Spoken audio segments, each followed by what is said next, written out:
NBR chairman Abdur Rahman Khan জানিয়েছেন, করদাতাদের ওপর জুলুম বা নিপীড়ন করে নয়, কর ফাঁকিবাজদের চিহ্নিত করার মধ্য দিয়ে রাজস্ব আয় বাড়ানো হবে। বিভিন্ন রকম ভাইরেট ও জটিল আইনের কারণে কাঙ্ক্ষিত হারে ভ্যাট আহরণ বাড়ছে না বলে জানান তিনি। জিডিপির অনুপাতে ট্যাক্স বৃদ্ধির স্বার্থে কর অব্যাহতির সুযোগ বাতিলের কথাও জানান এনবিআর চেয়ারম্যান। রিপোর্ট জিয়াউল হক সবুজের। ছোট বড় মিলিয়ে দেশে ভ্যাটের নিবন্ধন আছে প্রায় 6.5 লাখ ব্যবসা প্রতিষ্ঠানের। এসব প্রতিষ্ঠানের মাধ্যমে মোট রাজস্বের প্রায় 38% আয় করে এনবিআর। চলতি অর্থবছরের প্রথম 5 মাসে আগের তুলনায় 22% বেশি ভ্যাট আদায় হলেও তা বাড়ছে না কাঙ্ক্ষিত হারে। ভ্যাট একটা সিম্পল প্রসেস, কিন্তু আনফর্চুনেটলি এটা অনেক কমপ্লেক্স হয়ে গেছে। 91 সালের ভ্যাট আইন কমপ্লেক্স হওয়ার পরে এমন পর্যায়ে চলে গেছে যে আমাদের নতুন আইন করার দরকার হয়েছে। আগামী 10 ডিসেম্বর শুরু হতে যাওয়া ভ্যাট সপ্তাহ উপলক্ষে সংবাদ সম্মেলনে এনবিআর চেয়ারম্যান জানান, ভ্যাটকে বোঝা মনে করেন ব্যবসায়ীরা।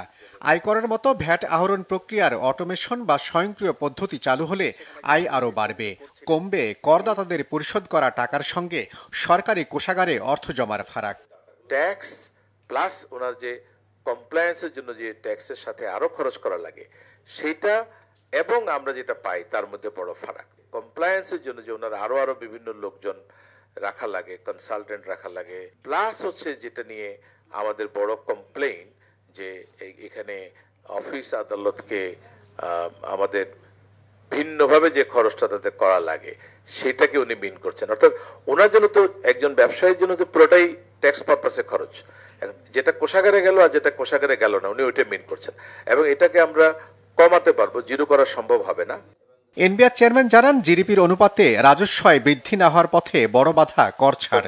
তাই কর অব্যাহতি বন্ধ এবং কর ফাঁকিবাজদের ধরতেই এখন বেশি নজর দিচ্ছে তার প্রতিষ্ঠান।